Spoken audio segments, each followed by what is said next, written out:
AKA Padders. Here it is.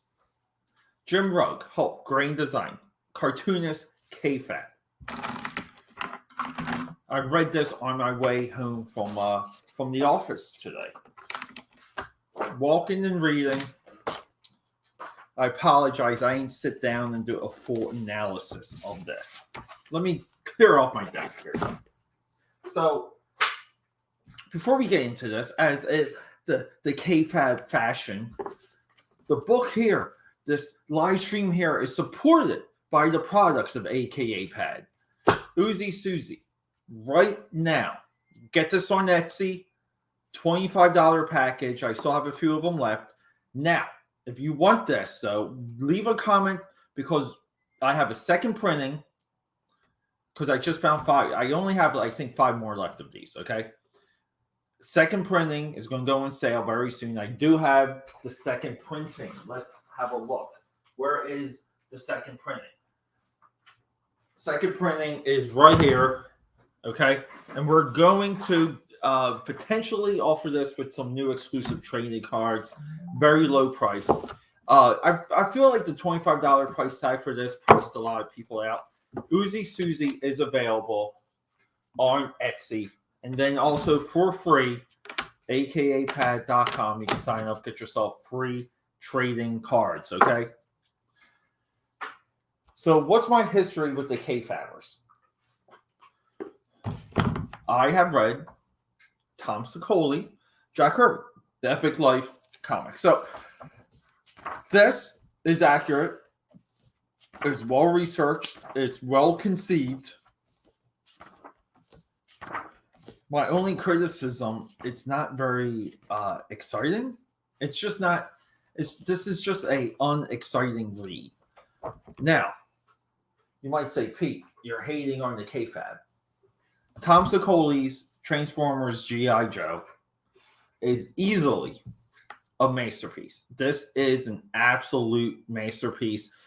In my idea of what I think a grand design is, I believe this is a grand design, okay? This incorporates the G.I. Joe and the Transformers mythology in such a way, expands it, blows it up, adds to it,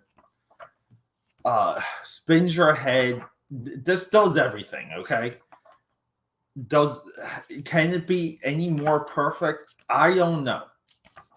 Even the drawing style, just I guess he did like a lot of this on like tracing paper. I'm trying to remember some of his IG posts. So, and then when it comes to Jim Rugg, this is my ground break for Jim Rugg. Ed Piskor, I tried to read the Hip Hop Grain Design. Couldn't get very far into it. I bought that on Comixology. I have Red Room. I got the first 4 of that before it hit the one shots or the newer, but the trigger warning. Jim Rugg is a new, believe it or not, he's just a new talent. He's a new mind. I know a lot about KFAB. Okay, I think a lot of us have spent a lot like our times at the drawing table. We have KFAB running in the backgrounds. But here we go.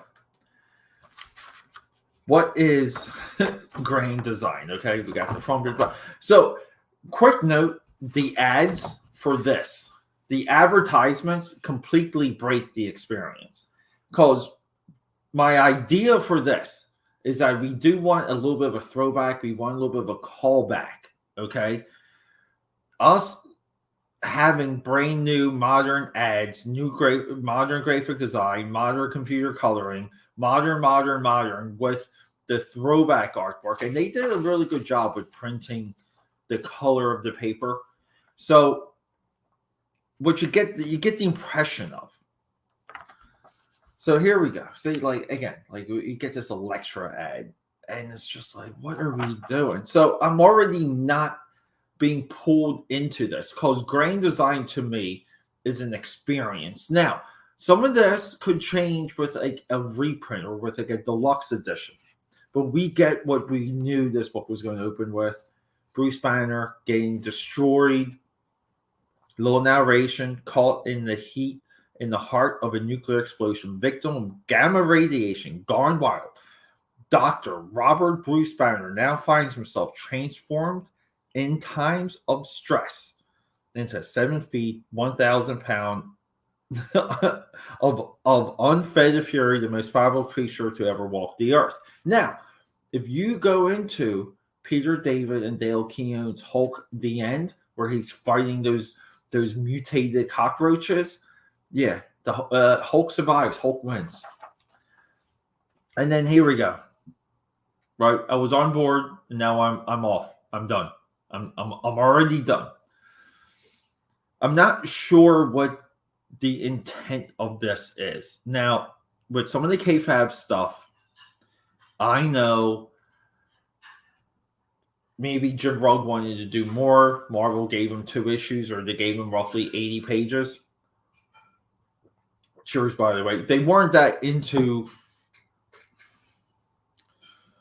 variant covers and you know, like they built the kayfabe army. I just have to say this: the kayfabe you know, sales push, it's a little bit tough sometimes. It's a little bit tough, and by that I mean they will use any portion of fear to sell their books. Diamond gets hacked, supply chain shortages, COVID. They will say anything to get you to buy their books. This right here, I mean, it's almost like it's a grand disaster, because we're not really moving the camera. The paneling feels a little too wide. For $6, it just does, right here doesn't feel like, and this repeats throughout the book. It doesn't feel like you get a lot of bang for your buck. But we have the transformation of Bruce Banner. We have the Gray Hulk. I thought the Gray Hulk would be a little bit more featured. And then here we go. I mean, like, I just want to feel like Jim Rugg here gets so many like bonus points for trying. Like the black and white panel here, you know, the Russian experiments. You know, like he's using comic book as kayfabe will say, comic book language with the little spiky panels here. But like, I don't even want, like, I just feel bad about like knocking some of the rendering and some of the potential drawing ability, because I think there's expectations that come with the Hulk. And like, I just beg the question, like, you spend all your time making comics or talking about comics. And even this, I'm squeezing this in between another stream tonight, but my main focus is to do work at this table for all of you. So we get this Avengers callback. We have the first meeting with Reed Richards. And look, the gutters here, or the margins, these pages, like, from what I've seen even of Piskor, his pages for his grain design seem full. They seem full, and they're full of life. These seem wide open and desperate. I mean, I'm usually like, even the space stuff here, post-leader fight here, right? Because like, yeah, like, and Jim Rugg does like somewhat of a good job in documenting how the leader was chasing this revenge against the Hulk. We have the Stranger, which I believe the Stranger later got red. He turned into red, but his first appearance he was blue. Now we have this Watcher interference. There's bad commentary on exactly why the Watcher is there. So, and we get these things. We get these leaps. We get these jumps. I'm confused in, like, does grain design have a thread? Is there like a through line to grain design? Because Hulk just jumps here. Like, and if I know some of the gospel as well as I do, I wouldn't, like, Hulk jumps here, and then the next page he's on maybe the moon, and he runs into Silver Surfer. And I do remember Silver Surfer tries to heal him. Miscommunication, great ad to take us out of it. And then look, he kind of, like, Silver Surfer flies off, can't fix him because they fight. And then we have like a great idea for a montage of just the combatants of the Hulk.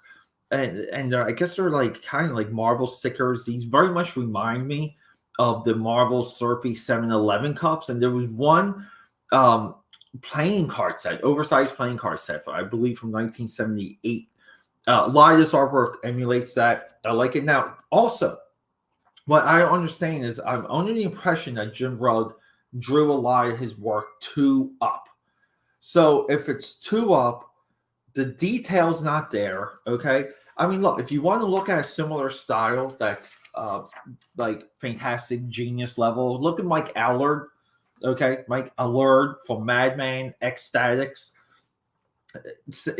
I just feel like Jim's like emulating that and he's not nailing it. No More Monster, Fantastic Four, Cures the Hulk.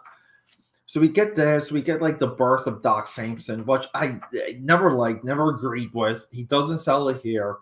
But again, everything's just wide open, and it just goes from one thing. It goes from Hulk basically losing yet another love to Doc Samson. And there's no narrative crossover. Now, some of the construction, like the design construction, I like, but come on, like you're copying what was in these Marvel books. Jim Rugg repeatedly on KFAB said that he went through, all the Hulk issues more than once. He said, I think he said twice, over 300 issues or something along those lines. And you're just kind of, like you're cut and pasting, you're scrapbooking the Hulk. I mean, I would call this Hulk scrapbook. Another fantastic ad to take you out of it. And then we get Jim Rugg's incredible, by the way, pen drawings, okay? But this just doesn't feel impactful at all. It feels like an ad. Rampage and Hulk, because Hulk, again, loses his love. We have Doc Samson, Doctor Strange, Rampage and Hulk. Again, like some of the ideas are so there. But then, look, they got Hulk walks off again. And then we turn the page and we get this. I don't know what this is. I mean, it's a little bit meta because we're kind of showing that the Hulk is hitting the culture, hitting the lexicon, becoming popular, which we referenced later. But he does do a good job of recreating some of these covers, like the Art Chrome kind of ish or Basil Wolverton reference here. This, I feel like this really should have been highlighted when he fights Machine Man, because Machine Man, we know 2001 Mr. Kirby. And this is where I came into the Hulk. I came to the Hulk very much with his Daredevil battle, and then when he fights the entire Marvel universe, going to Hulk 300. Again, good job recreating these books, but I don't know what effect this adds to the narrative, to the story. And none of this pulled me in. None of this makes me wanted me to, it being a page turner, so to speak. And again, we get meta. We get the Hulks hitting the television. We get, Hulk Quasimodo one, our own adaptation of the first episode of the Incredible Hulk animated TV series. So, we get these meta moments here, but the Hulk himself is not narrating them. I just don't know. The Great Secret Wars moment. Hulk flips out. Doctor Strange saves everyone, transports the Hulk away. Which, I mean, if Doctor Strange could just do this, you do this all the time. This is why you got to be careful when you show capabilities and the powers of some of our big Marvel guns. And that's it. And then we're here. And here's the funny thing. The additional reading, the appendices, so to speak, is far more interesting, this right here, than the actual book. So this doesn't make me crave issue 2. It doesn't make me curious about any more of this. I don't know. I'll keep just saying it. What's the intent of grand design? I thought grand design was to build a narrative through broken continuity, endless continuity, long runs of books, where you streamline everything. You almost repitch it, but you do incorporate more of the funky, weird elements, and you find connective threads that weren't there before. And that this was sold on that. This was sold on connecting some of these dot matrix right here. So everyone, I don't know. I can't recommend this too much. I know everyone's talking about it. Rock and roll. I'll talk to you all later.